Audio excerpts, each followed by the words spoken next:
Awesome. Good morning, Bismarck Mandan, 1 million cups.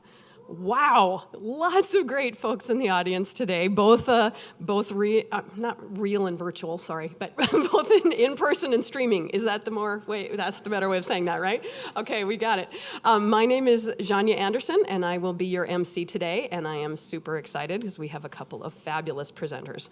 But we will get through a little bit of housekeeping, and then we will dive right in.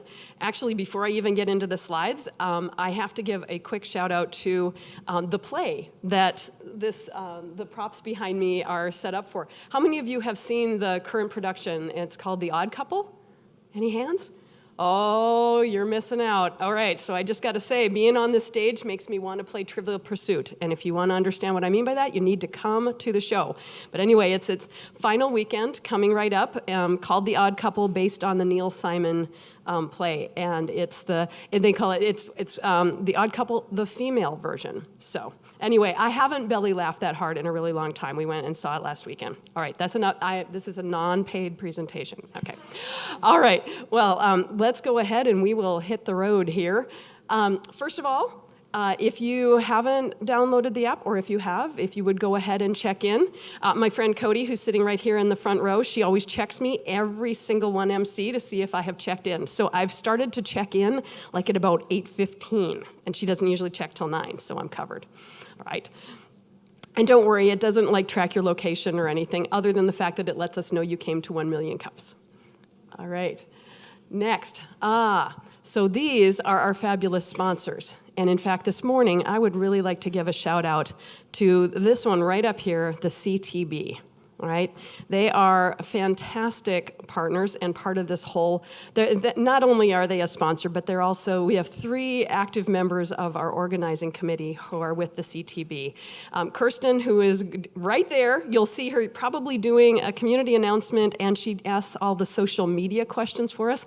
Lakin, who is up in the booth and who was our director today, and last but certainly not least, Tyler DeMar is up there. That gentleman, he organizes with all of the presenters to get their slide presentations and get them in. And in fact, I texted him at 10:30 last night, and he got back to me at 10:37. So we're talking super dedicated, and we are so grateful to them to have them as a partner and a big part of our 1 Million Cups organizing committee. Woohoo! Oh yes, thank you, thank you. Yes, not just a shout out, big applause. Thank you. Okay, I've got some first-time 1 million cuppers today, right? Show of hands, how many of you, it's your first? Yes, all right. And while I'm doing that, I should give a shout out. We've got a big group of first-timers up there. Those are the students of the Innovation School. So happy to have you here today. Can we give them a round of applause for coming? All right, woo! and they're waving back there. Okay, well, for my newbies, 1 million cups, if you're saying, what am I doing? What is this 1 million cups thing? 1 million cups, it's a free weekly program. We are here every Wednesday morning at 9 a.m. And the idea is we put an entrepreneur or a community builder organization up on this stage, and they get to share their story. And their story includes their challenges and their successes and the whole thing about their journey. And the idea is that we ask them questions, we give them advice, whether they want it or not. But the whole premise behind 1 Million Cups is, can we change the face of our entrepreneurial startup community over 1 million cups of coffee? So it's very grassroots. All right. All right. Now, also for my newbies, we're going to have 2 presenters today. 3 presenters, 2 different organizations. They're going to come up, they're going to share some information, then the second is going to come up, share some information, and then everyone's going to come up not everyone, they are going to come up on stage. I realized what I said. We're going to hang out in these chairs up here, and you're going to have a chance to ask questions or share comments. And so, just so you know, that's going to happen towards the end. And for those of you in person, you can raise your hand. And we've got this really super cool, this is the microphone hidden in the mug. So if you want to see the mug, you got to come up with a question. And then for you, those of you that are streaming, if you just put your questions in the comments, Kirsten will ask them on your behalf. And if you're in the room and you're feeling shy, you can also use hashtag 1MCND and ask your question that way as well. But honestly, the mug is totally worth getting over any shyness. Okay, it's really cool. All right. All right, now is the time in 1 Million Cups where we also always have community announcements. So if you've got something going on, some sort of event, and you want to share, you can come on down and present that. We've also got a few slides that we get to do. So first of all, the vaccine is now available to the Gen Pop. So if you are in that in the community of Gen Pop, and if getting the vaccine for COVID is on your to-do list, you are now free to go ahead and get that scheduled. Second of all, the Bismarck Mandan Pitch Challenge is tonight. It's a little too late to register, but the reason I am going to tell you about this is next week we are going to have some of the finalists from the Bismarck Mandan Pitch Challenge on this stage, right? So we want to let you know that that winner will be chosen tonight, and they will be fresh, and we will grab them and bring them to our stage. Now I can see that Lakin is lurking, which means I probably have, ha-ha. I know you mean that in the kindest, gentlest way possible. Thank you. It's something I've worked hard at, lurking. Anyway, my name is Lakin Ani. I wanted to tell you about Core Women, which we have coming up tomorrow afternoon at the Paddle Trap, 4:30 to 6 p.m. It's a networking event this time. We would love to see you there. Also going to put in a shameless plug for Leading Ladies Luncheon. We don't have a slide for that, and you can only buy virtual tickets. But you can find those on Eventbrite or our website, ndwbc.com. So, thanks. Awesome. She does lurk beautifully. Oh, and the Paddle Trap. I was just there last night for the Young Professionals Network. Not that I'm a young professional, but my husband was speaking. It's cool. You've got to go check it out. All right. Ooh. Okay. So this is a thing the downtowners put Bismarck into this kind of March Madness where we go head to head with other communities across the nation. Last week we beat Elkhart, Indiana, shamelessly. Okay, no, it was a little close for comfort, but basically they have a bracket. And you go out there, so you can see we passed the first bracket, and we're down. This week we are head-to-head with Northfield, Vermont. They're going to be tough. Each community submits a description of all the cool things that are going on in their community, and then everybody out there can vote for the community they think is the strongest. So please go to strongtowns.org to vote, or do as I did, vote early, vote often, vote with every email address you own. Okay. Oh, that was out loud and recorded. Okay, you may be grateful to know that we've gotten to the part where I'm going to take a seat and we're going to have our presenters join us. Today, as I promised, we're going to have two wonderful organizations share what they are doing. And I think you're really going to be absolutely delighted with what you hear. For Bismarck Public Schools, their innovation pathway, this is going to be their first time on the stage, but they're also very, very fresh and new. I think in their alpha, they'll talk to you about that. And then after they are done, we're going to have Patrick with Golden Path Solutions join us. And you may recall he was first on our stage in 2019, but a lot has happened since then, and we asked him to come back and share what has happened in the last couple of years, all right? But without further ado, I'm going to ask Pat and David with Business Public Schools to come up and join us. Thanks, Sonia. Thank you. Good morning. We really appreciate the opportunity to be here. Thank you, Janya, for that wonderful introduction. And thank you, Tyler, for all of the help getting all of this organized. And we're really excited to be here. And I also want to send a shout out to our friends back there from the Innovation School. Just a quick point of clarification. The Innovation Pathway is Bismarck Public Schools project. The Innovation School is a private organization, but we have so much in common. And we really are looking forward to learning from and with you guys in the future. So I can't wait to hear what you think about this, and I'm hoping that you've got some questions and some ideas for us as we move into the discussion. So to start out, my name is Pat Phillips. I'm a systems innovator with Bismarck Public Schools, and most of the time when I tell people that, they say, oh, a systems innovator, what is that? What do you do? And I say, I'll let you know when I figure it out. But the fact of the matter is that it's my job to work to ensure the systemic conditions in our schools so that all of our students, every single one of them, have the opportunity to thrive. And I'd like to introduce my partner in crime today. Yeah, good morning. My name is David St. Peter. I'm the main teacher in the Innovation Pathway this year. Like was mentioned, it's our first year. We started small, and so there's just one full-time teacher, and that's me. So I'm an English teacher. It's my 4th year with Bismarck Public Schools. It's my 2nd year tackling high school English. And I think of myself like the mother hen, helping make this thing happen at the Career Academy every day. So I am going to share with you a problem that we face with public education and talk to you about some questions that we've been trying to answer. And then David is going to tell you a little bit more about the current prototype that we have that could potentially be a viable solution to those challenges and problems. And I'm going to start out like this.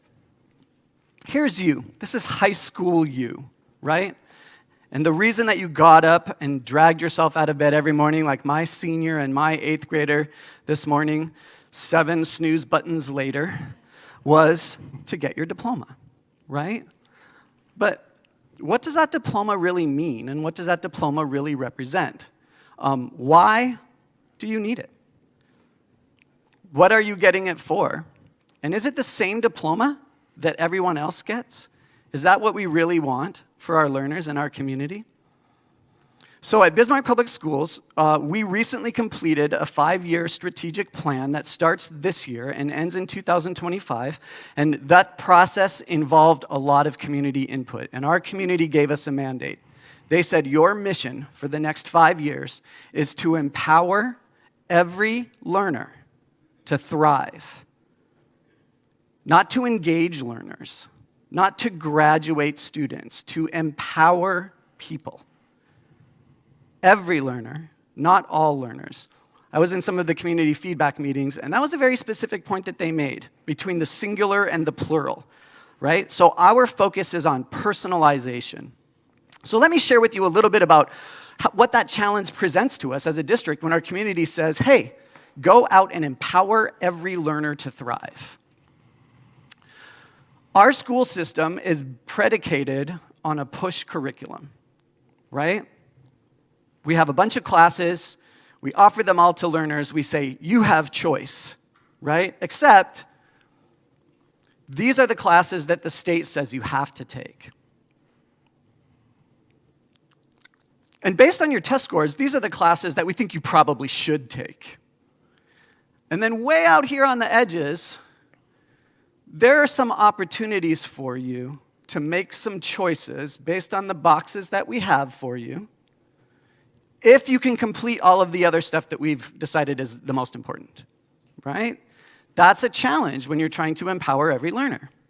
So you end up with this linear path to graduation, and you've got some choices in these different boxes, right? And you end up with a high school diploma. That's what the system was designed to do. It works really well, right? It's been around since the 1920s, 30s, since post-World War I, Great Depression era. This is the Prussian foundation of a public education system, right?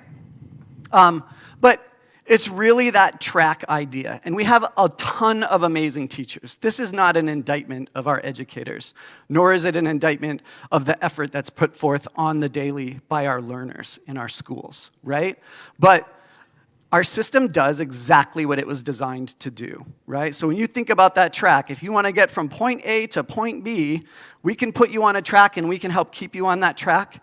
But every once in a while, for some learners, that means that you're going to end up wanting a little more, or wondering what's out there on the other pieces that this track doesn't take me to, or what if the destination at the end of this track isn't really the destination that I had in mind as a young adult, as a learner, as a potential contributor to our community and our society. So our challenge in education is personalization, right? How do we refocus that model on the learner, right? What does that look like?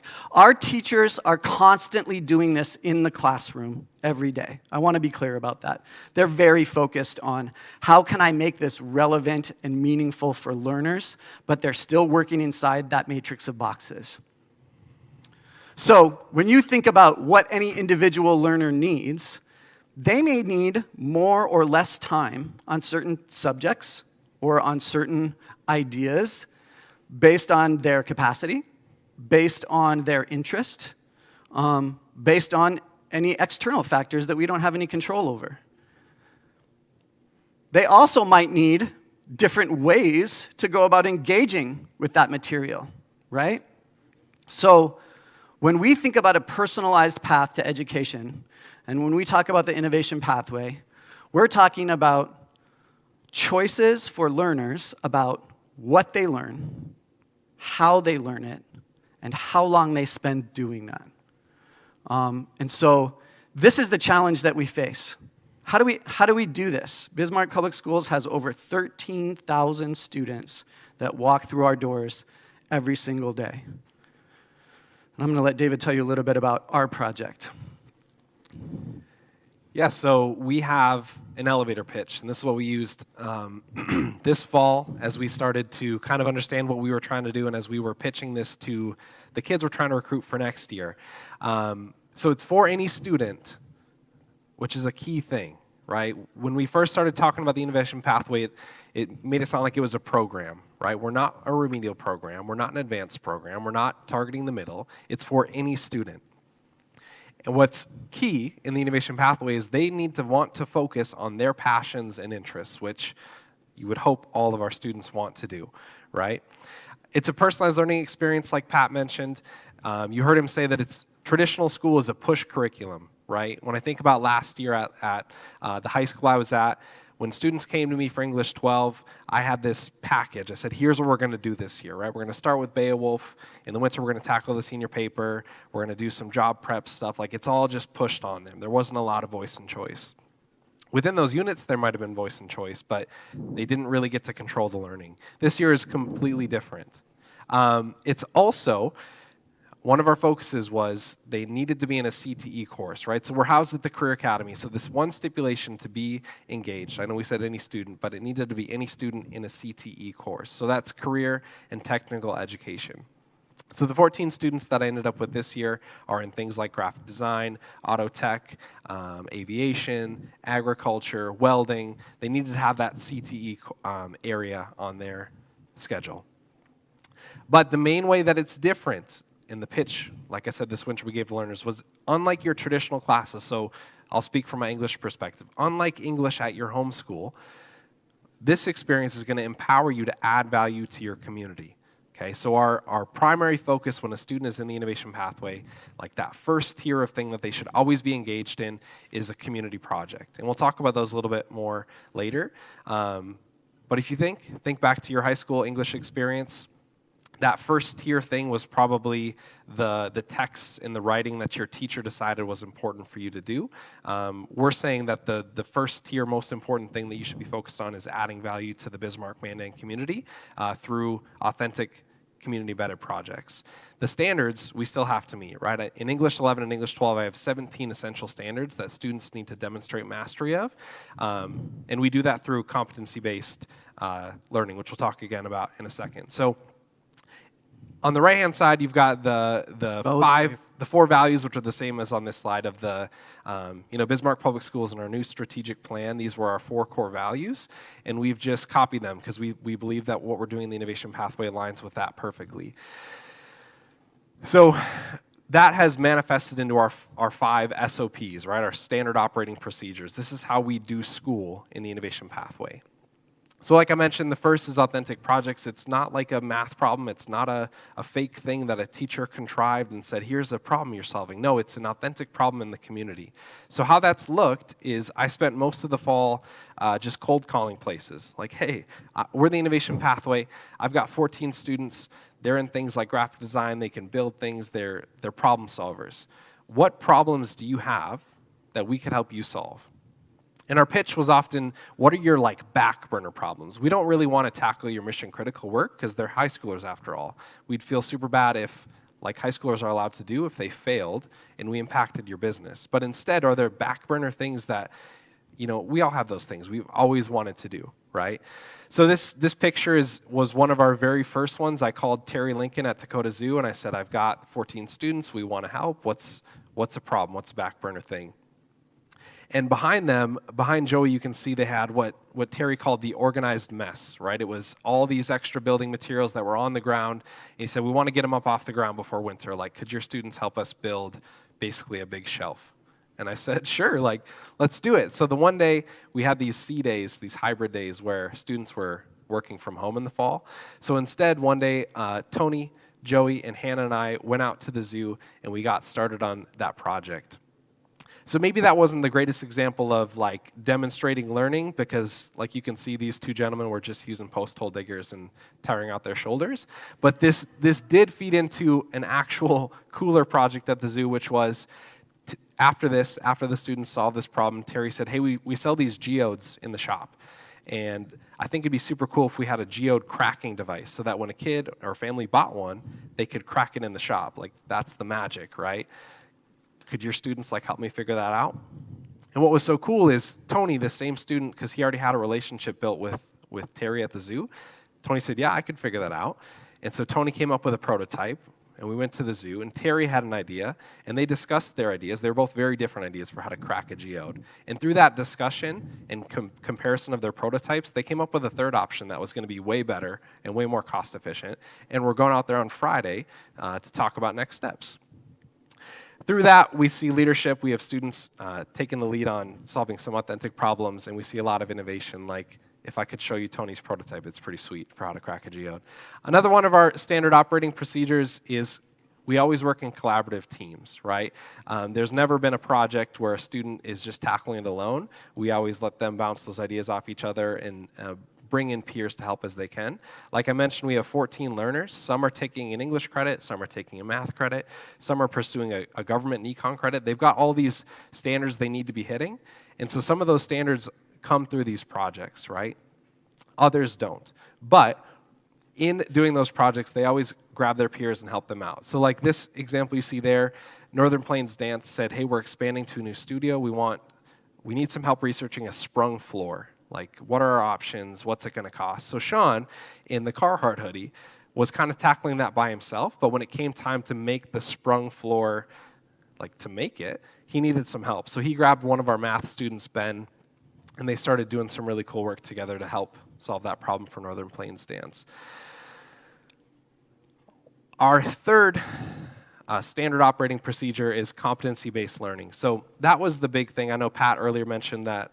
Did you mention our waiver from the state? I did not. You didn't. Do you want to tell them what the waiver was all about, and then I'll explain how that leads into competency-based learning? Sure, I'd love to. Really quickly, one of the things that one of our challenges was those boxes, right, and the time requirement. So the Carnegie unit is awarded through seat time measurement. How many hours is the student in class? And we are all about being innovative within the constraints that we're faced and coming up with different solutions, but every once in a while you just have to tweak the rules a little bit to get where you need to go. And so we are lucky enough to live in a very innovative state, and so we worked with the Department of Public Instruction, and we received a seat time waiver that said, we will trade you seat time for guaranteed competency on standards, right? And they were like, let's go. So yeah, so like I said, our third standard operating procedure is that we operate on competency-based learning. So once a student has demonstrated mastery of the standard, for example, like reading literature 1, the 11th grade standard, they have to demonstrate like 6 I can statements within there, right? And that's stuff that's been developed by the Bismarck Public Schools English PLC. Once that student's demonstrated that, we almost imagine it like they're checking it off, right? And if that's an area of focus for what they plan to do after Bismarck Public Schools, we might spend more time. If that's something that they probably won't ever touch again, it's okay that they've demonstrated competency, and let's focus on something that you're going to use more often in your career, right? So the other piece, so you can see like the big part of our solution is authentic community embedded work, right? But one of the things that our community told us also is that they have a portrait of a learner, and that portrait of a learner has nothing to do with standardized test scores and everything to do with life skills. Are these learners creative thinkers? Are they resilient? Are they compassionate and empathetic? And so this is another reason that we chose authenticity and authentic community-embedded projects as the context in which we wanted to do this learning with the learners. And of course, it would not be fair of us at all to take a high school learner out of a Cells and Bells classroom and put them into a meeting with a community partner and say, here's your project, good luck with that. Right? And so we work constantly as a team of adults in that room to model some agile practices. We're developing an agile philosophy and an agile mindset. And so we work in agile project management spaces, and we actually support the learners in implementing some of those agile methodologies and practices as well as they work with community partners. So we're wanting to build those success skills, that portrait of a learner from Bismarck Public Schools. And the last piece then of how we do school is, if you think about a traditional classroom, a learner would walk out of there with a body of evidence. That might be a notebook full of notes, some quizzes, some tests that they had taken, maybe a paper that they had written or a project that they did at the end of class. That becomes their body of evidence. That's not the way that we do school. So our learner's body of evidence is an actual portfolio of experiences, skills, aptitudes, reflections, and so that's how we deliver the physical manifestation of that credit, right? That's what we measure competency on to say, here's your credit, here's your Carnegie unit, nice job. Let's go on to the next thing for you. So one of the ways we're hoping to leverage your experience this morning is by talking about our community projects, right? As hopefully some potential partners sit out in our audience today. So how we've made those community projects happen is with what we call a project charter. So we knew we needed a deep project pool or a backlog of projects because we wanted things that would engage any of our learners, right? We didn't want to say, here's a project, this is yours, Cole, because it's the only one I got, right? I want to say, here's all our projects, which one looks like it would be a problem you could help solve?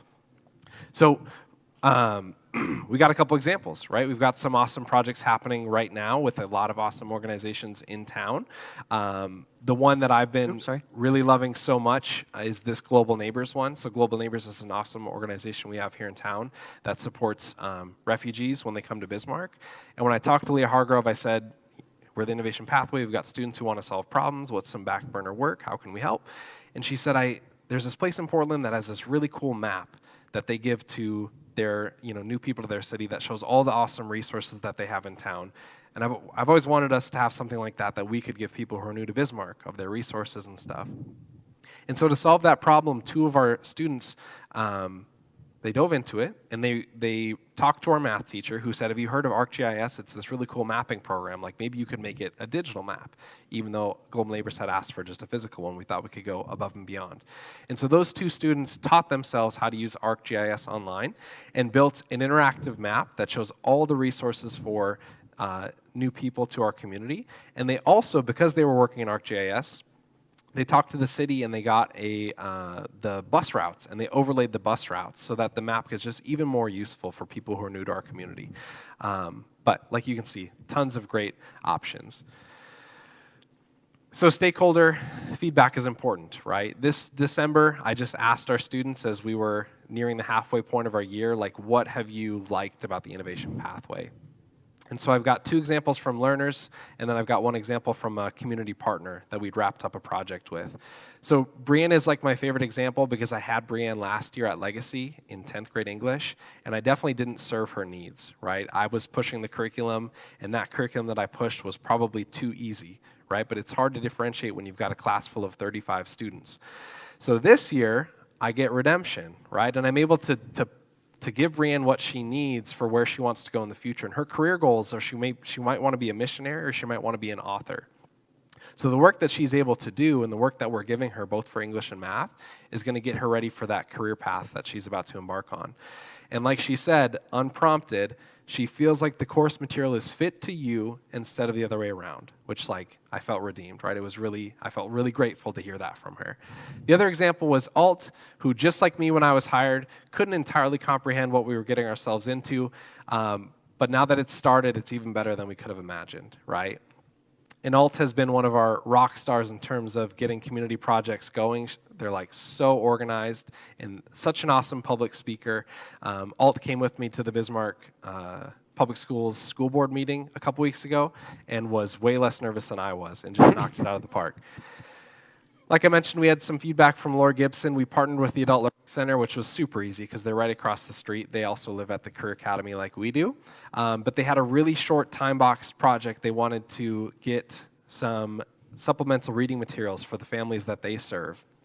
And they had sent out a survey, and so they knew the types of books that these Adult Learning Center patrons' children wanted, but they needed help curating that list, getting a budget for that list, getting that stuff ordered, and getting that stuff delivered before Thanksgiving. And so Lori had some great stuff to say about how awesome our students were, how they were able to think outside the box. Again, on this one, our students came up with an additional solution to help address the problem that they were presented with. They didn't just do the assignment per se, turn it in, and not think about it again. So Brianne is a great example of really kind of our little tagline for our project, which is, how can you do the work that you need to do for school, but do that in a school that works for you? Just going to close by sharing with you the portrait of a learner that our community gave us. These are the skills and aptitudes and attitudes that our community wants from its learners. We are looking for projects. We are looking for experiences for learners that go beyond sitting in a desk. And we are looking for some mentors. Our emphasis is on partnership. So if you have a project, the only ask is that you dedicate about half an hour every week or every 2 weeks to do stakeholder review meetings directly with our learners, give them feedback, monitor the quality of control on your own project, and help them add value, whatever your definition of that is for you. And David and I will take care of the school stuff on the back end to make sure that those learners graduate from those experiences. You can use this bit.ly to go online and submit a project proposal, and someone will get back to you. We're currently collecting project proposals for learners for next fall. So think about some back burner work that you want to get done next fall, and we can plan it out over the summer, and you can help us continue to build this. Thanks for the time. Thanks.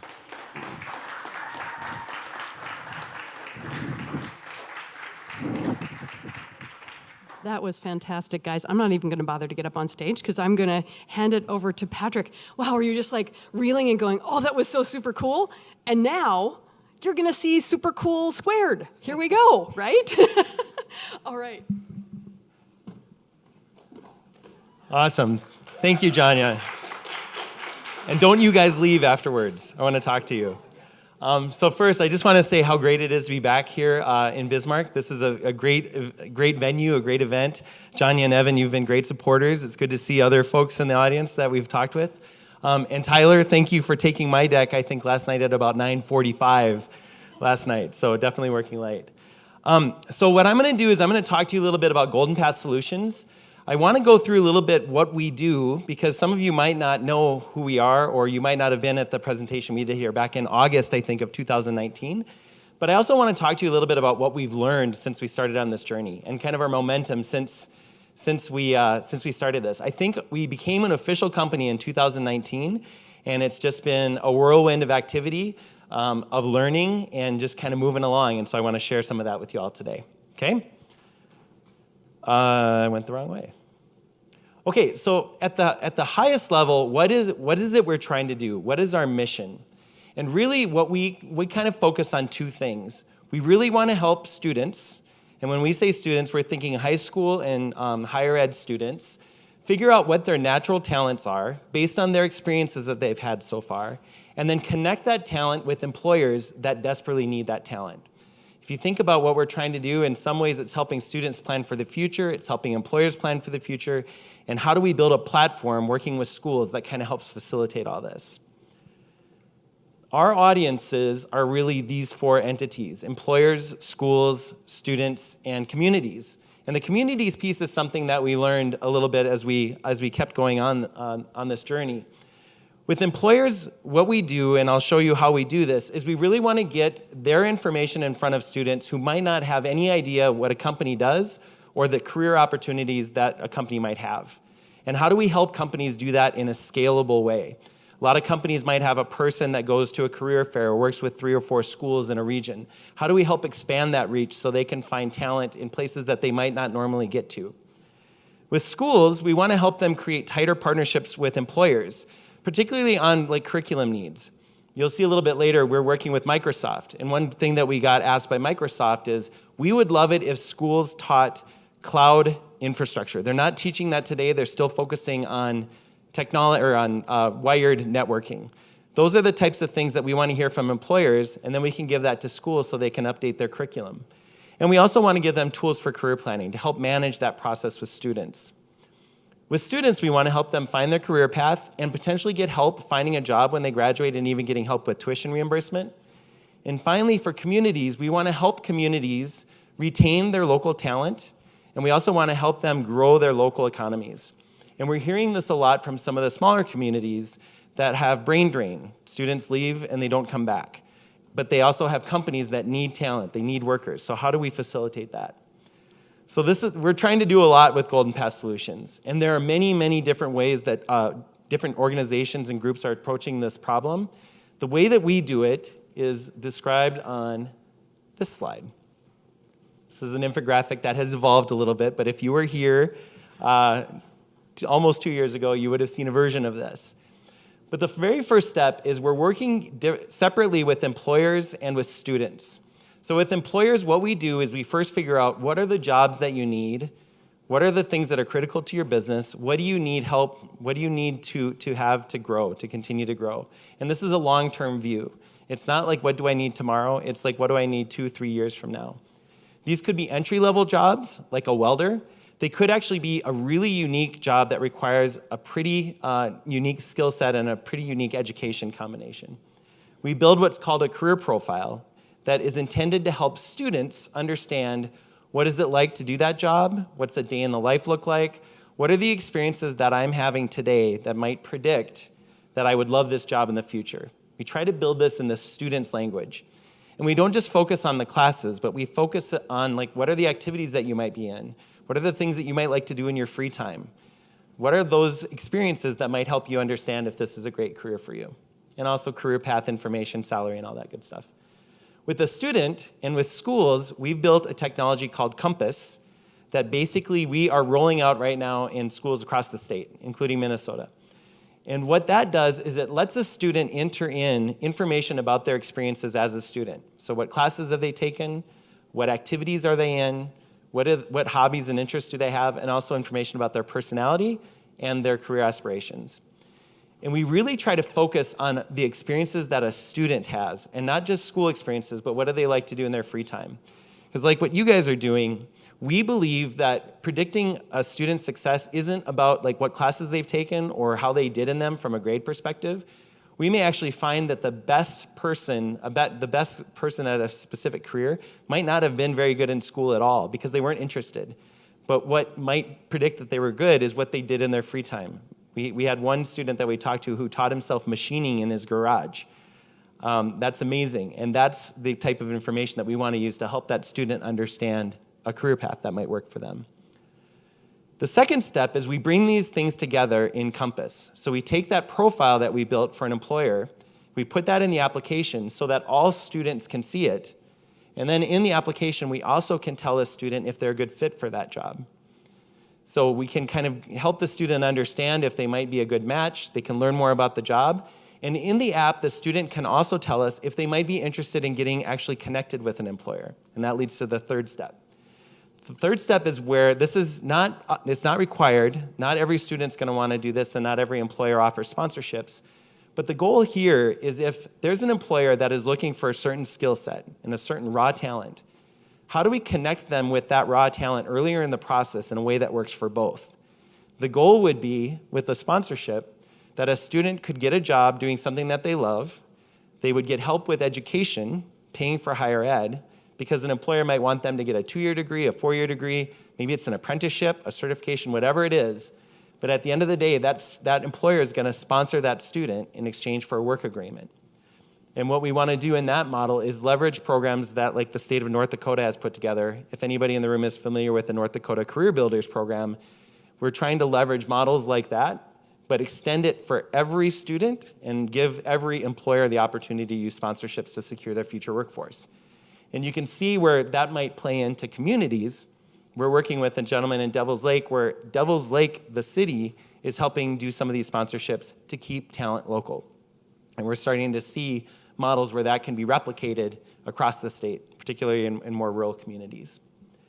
So that's kind of the overall model that Golden Path is trying to build. This is some screenshots of the application that we've built. This is for the students. We've got a counselor view, and you can see an example, the first page of some of the career profiles that we've done. One of the things that we're learning with students is they've got a lot going on. There's a lot that's driving them, trying to get their attention. So we've been spending a lot of time, how do we make Golden Path engaging for students and simple? So we've also been building like email templates that we can send to students to help them walk through the process.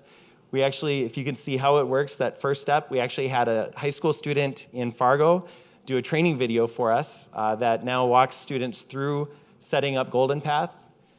We've got an Instagram account because I guess you can't be a company anymore without an Instagram account.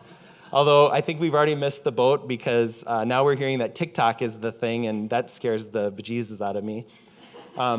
We actually have an agency in Fargo whose target audience is Gen Z. So the funny thing too, we do some memes on here, and I never get the memes. And they actually say that's a good thing that you don't get it. That means that they're good and they're appropriate. But there's a lot that goes into this. I'm sure some of the counselors in the room, students aren't always as responsive as we'd like them to be, and we want to make sure that a student isn't missing out on an opportunity that could be a great fit for them.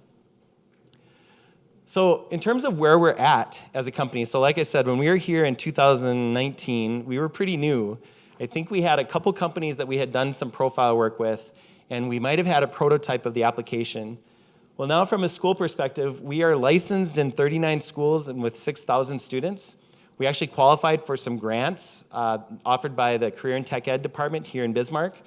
So that's been awesome. We've been able to secure licenses for all of the Great Northwest schools, which includes Watford, Williston, and some of those larger communities, and also for the NESC schools like Devil's Lake and the surrounding area. Starting to talk with the central region and also the southeast region on that. But you can see the schools that we've got live. What we do is we load their curriculum, whatever that curriculum is, if it's a traditional curriculum or if it's an Innovation Pathways curriculum, and then we basically roll it out to their students. At the same time, then we start working with employers. And you can see some of the employers that we're working with down here. And I would say that this model, it's interesting because we're getting interest from a variety of industries. A lot of manufacturers were the first ones that kind of signed up because they need welders and machinists.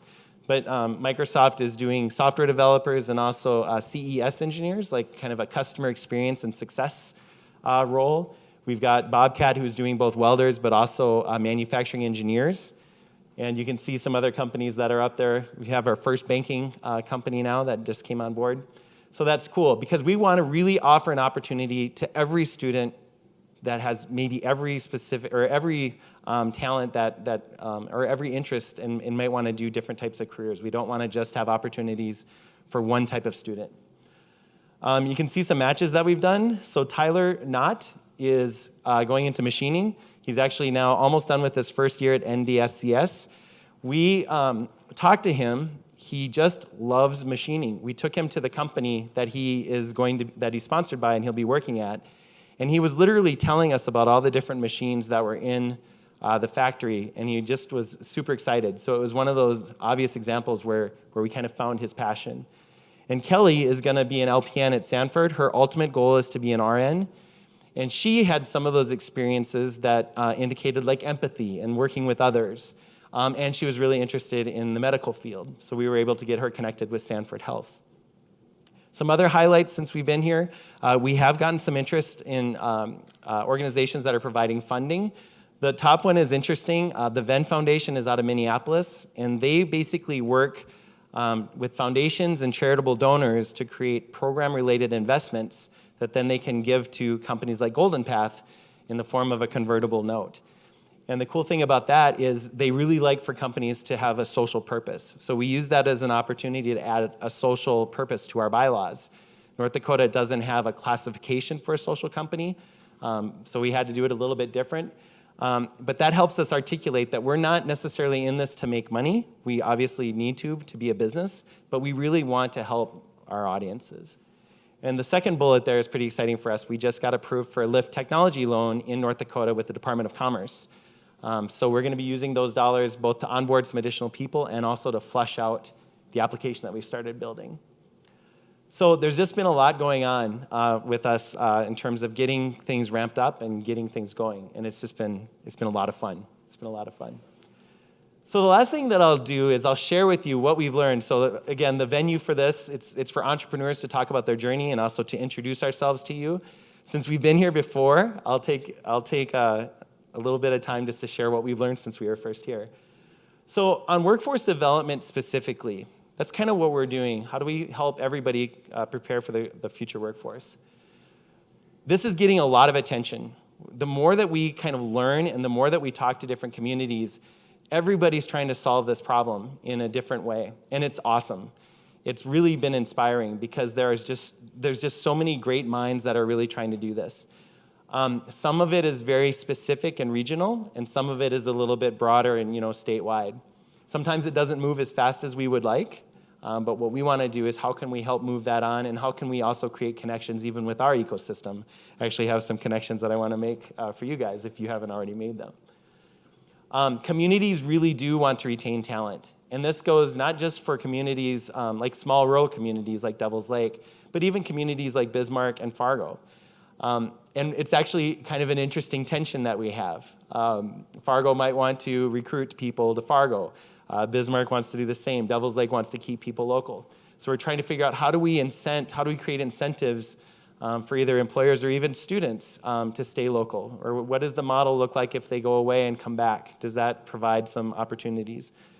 These are, again, things that we're trying to figure out. And there is a lot of innovation that's happening, even just like we just heard. There's a lot of different people that are trying to solve this problem. What we are trying to decide ourselves is, do we want to be a platform to help facilitate that? Do we want to be a platform and an organization that is trying to generate these connections ourselves? And that could be a path that our company takes as we continue moving forward. From the perspective of a startup, so yeah, we were nothing. I mean, this basically was just an idea before 2019. The first bullet is really interesting. Innovation is key and drives your roadmap. What we found is that every time we hit a hurdle, we have to solve it.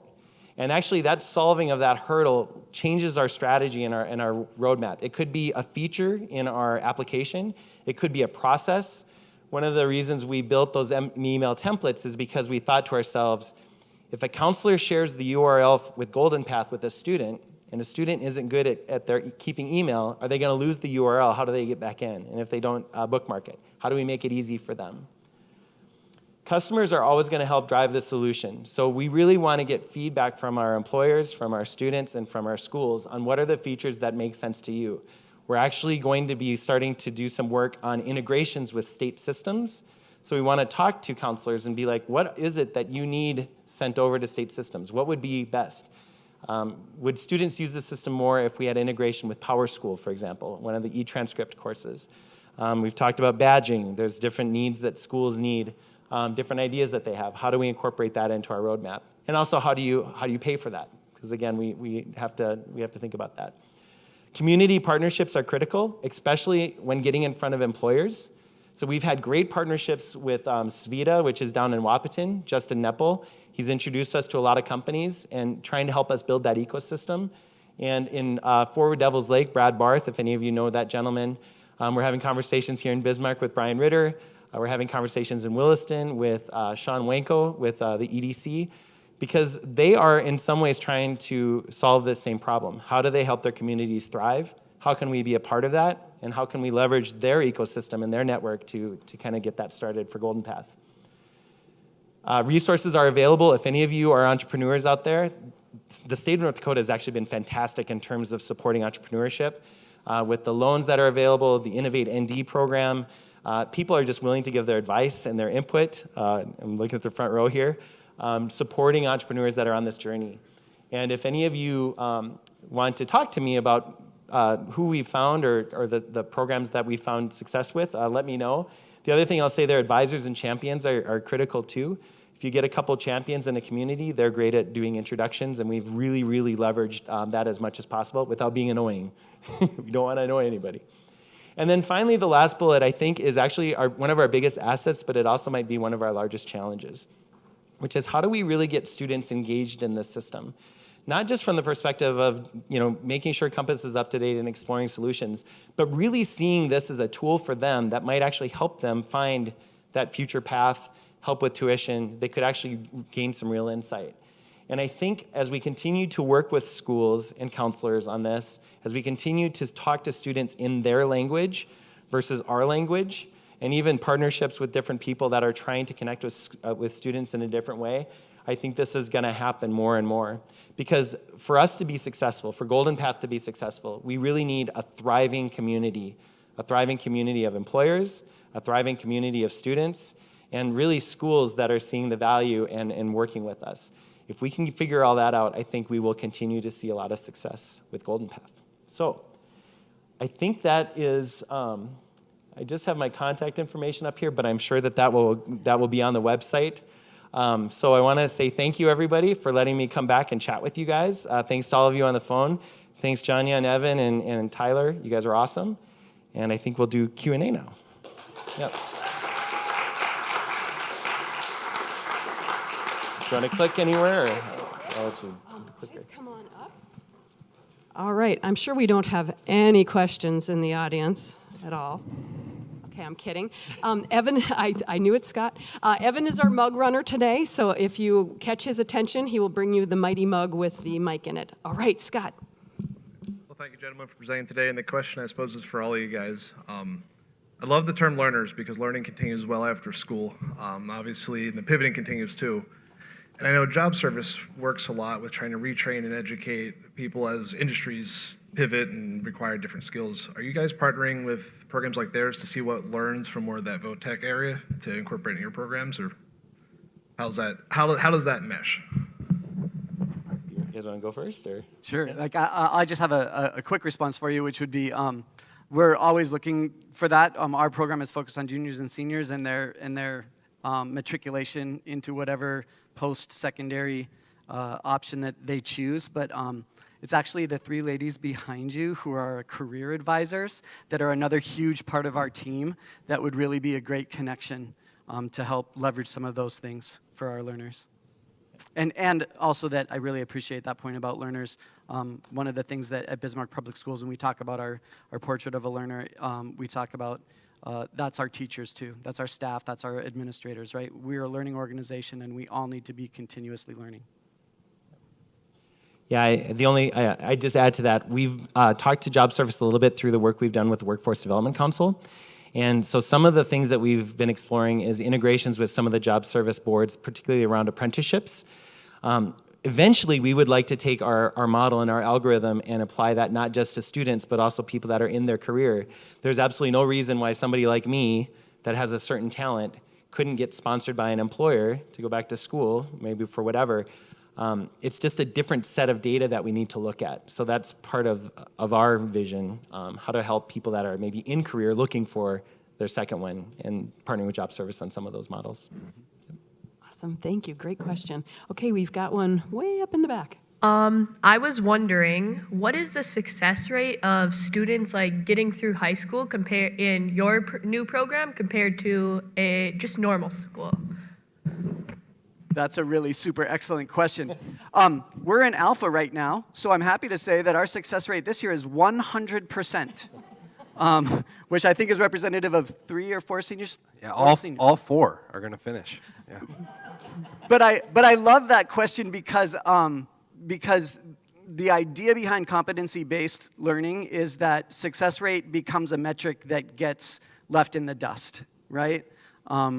That competency means everybody learns what they need to learn to become a self-actualized contributor to our community. Okay, I have a question for both of you.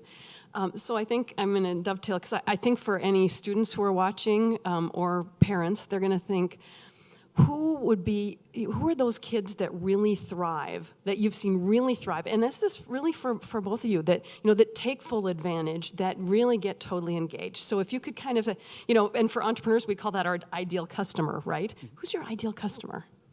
I think, like we shared in our elevator pitch, it's for students who want to pursue their passions and interests more. So we have a few students who might not have been succeeding in traditional school, but they were super passionate about their thing that they really like, right? So when we then let them explore that more through their English work or explore that more through their community projects, some have another testimonial say, like, it's the most engaged I've felt in my classes.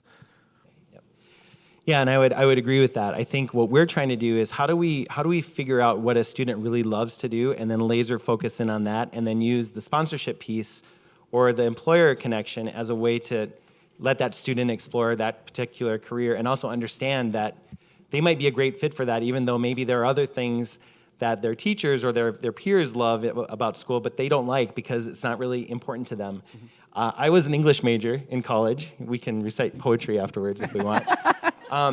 But this student that I was talking about, that as a machinist, he didn't really enjoy those classes and didn't do that well in them. But that doesn't mean that he was failing. It just means that wasn't his thing.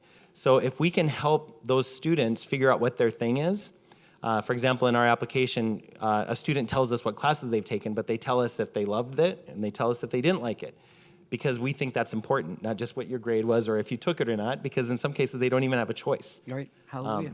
So how do we, and then also by looking at activities and hobbies and interests, the things outside of the classroom, we can also help that student narrow down on what their passions are and then create those connections that ultimately is going to lead to their happiness and their success. Yep. Thank you. I think we've got another question from way up top. Hi. I was wondering how you're going to roll this out to, like, more kids. I love the way you think. Are you interested? Yes. That's such a great question. Really, like, I'm going to go a little bit out of my lane as an educator and try to put it in business terms. I think what we're talking about here is economies of scale, right? So at what point does this model start to deliver diminishing returns? And then how do we leverage that? So to answer your question specifically, I think our goal right now is to continue to spin up our team. Next year we're tripling our student enrollment. We're adding another full-time personalized learning facilitator, and then we've also got cooperating teachers at all of the schools. So we're going to try to grow this in an organic fashion, and we're going to pay close attention to when we hit the point of diminishing returns so that we can stop there and then restart another seed program. Thank you. Looks like we have a question coming in from social media. Hello. So thank you. This is cool. I wish that I would have had something like this when I was in school, because I just think it's so important to be able to follow your passions your whole career. You've got a question from social media. Roxanne wants to know, do you take accommodations and modifications into account for competency-based learning students? Yep. Yeah, this year we've got one student on an IEP, and I'm guessing as we triple our student numbers, we'll see many more come in. Like I mentioned, it's a program for any student who wants to do school this way, and there's no barrier to that. And I think that one of the things that's kind of core to our philosophy is that in our system right now, there tends to be this sort of dichotomous relationship between extension for learners and remediation for learners. And we don't really think that those two things are mutually exclusive. We think that extension is possible for all learners at an developmentally appropriate level. All right. Well, I've got a quick one, and then I know we're pushing it on time, but I just have to ask too, because we took a poll a little while ago. We're really into data, and 65% of our audience is identify as entrepreneurs. So both of you, what is so interesting to me is you're both engaging the business community in what you're doing in education. Those things always felt so separate, right? We just ship them off to school, and you're pulling it in. How have you found that relationship to be? And also, if there are businesses out there that want to get engaged with you, what would be the best way? Yeah. what we have found is that everybody wants these connections, but they're just, maybe they don't have time to make them, or they don't know how to make them. When we've been working with people in the schools on Golden Path, the counselors that we talk to, they're just so eager to get their students connected with employers and also talk to employers and bring them in. In fact, we're trying to figure out how do we help find ways of doing that in a more scalable way, because everybody only has so much time and they don't have, like I said, they might not have enough people to go out and do broad outreach to a lot of different schools or a lot of different employers. So how do we help facilitate that? But I think employers realize that students are their future, and schools and counselors and school administrators know that for them to be successful, students are going to have to be successful in their careers. So it's been a very awesome relationship. If people want to get in touch with Golden Path, go to our website. We have a contact me form that's out there, and or you can send me an email directly at patrick@goldenpath.net. But yes, we'd love to talk to you if you think that this model would work for you, or if it's just something that you want to use to get in front of students and be part of our ecosystem that we're hoping to build. Yeah, and I would just add, I've been lucky enough to work at the Career Academy for a large portion of my career at Bismarck Public Schools, and one of the things that I've learned over the course of that time is that career and technical education is a little bit of a misnomer. All education is career education, right? And so I think that the more that we let go of the idea that there's school, cells and bells, and then there's the real world. Like, every single one of those learners out there today is a part of the real world, no matter which building they're in. Every single one of our adult learners, lifelong learners, are a part of the real world. That's an invidious distinction, right? And so the more we realize that, the more we'll be able to kind of leverage the resources of both of those areas of our community. And so, of course, we're looking for projects. We have that bit.ly link. That's a great way to contact us. You can reach out to Bismarck Public Schools. You can reach out directly to the Career Academy. Our advisors have a wonderful website if you want to talk to our career advisors. And just really quick, I just want to throw in a huge thank you. I missed the opportunity to thank Megan Sharp, who's back there with the Innovation School. Megan was extremely instrumental in helping us to get this program off of the ground. And so, huge thank you to you, Megan, for the work and the passion that you put into this. Fantastic. Yay. I think you may have partially answered our last question for the day. I probably stole that a little bit, but you may still have something else there. So Evan, if you'd be so kind, we always ask this question. You bet. A little comment first, too. Johnny and I just started a stint teaching at some junior achievement curricula at BHS yesterday, and it's really neat to see so much overlap. They're doing a lot of creativity, critical thinking, problem solving, a lot of the things that we've heard about here. So I don't know if junior achievement is a partner at this point with your organizations, but just wanted to throw that out there as potential. And the last question we always ask, and I think this is really pertinent, I can't think of more important work than what you guys are doing. And so that question is, what can we as the Bismarck Mandan Million Cups community do to ensure your success, to help you guys be successful? I can start. I would just say, remember us, like think of us. When you have those back burner projects, or you hear another business or a friend, a community member talking about some work that they have always wanted to get done, remember that at the Career Academy, we have a lot of students with some serious skills. They've got capacity, and then through us, with our competency-based framework, they have time to do that work. So to help us succeed, just think of us, call us at the Career Academy, and offer us your projects.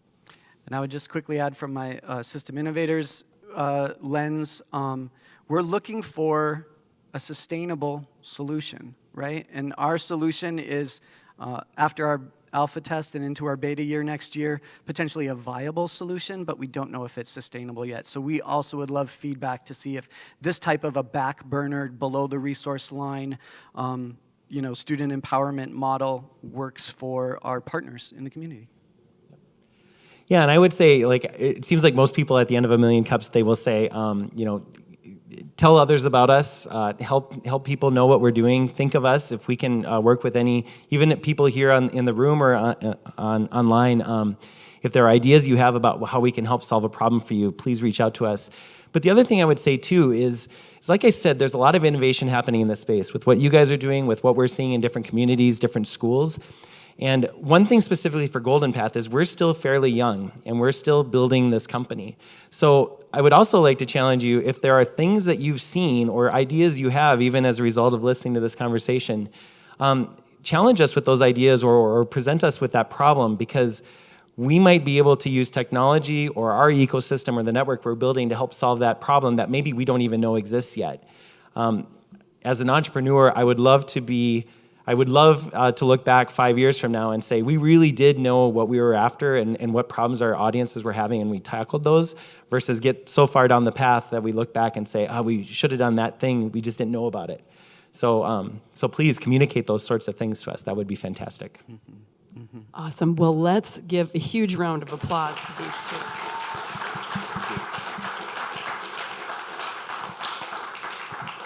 I don't know about the rest of you, but I feel completely inspired and I want to go back to school.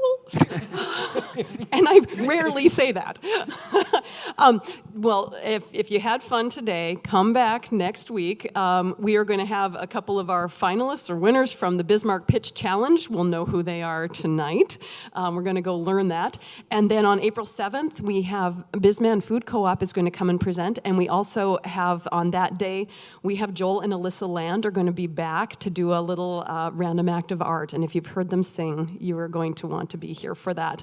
And then on April 14th, we have a podcast panel. I think we have 4 different folks that put on podcasts, including Mike Seminary, I think Marlo, I think you might be, your name's in there, so I don't know if you know about it yet, but you know, you're gonna be here. But it'll be great. If you've ever wondered what the heck is a podcast, or you listen to podcasts, it's your chance to talk to some of the folks who actually make those happen.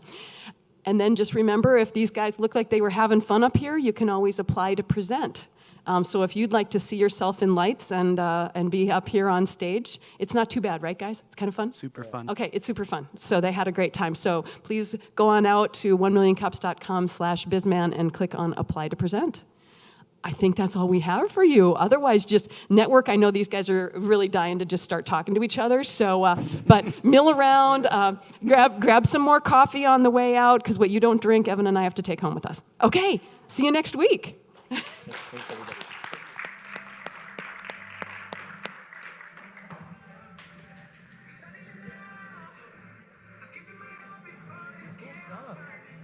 Going on in that space.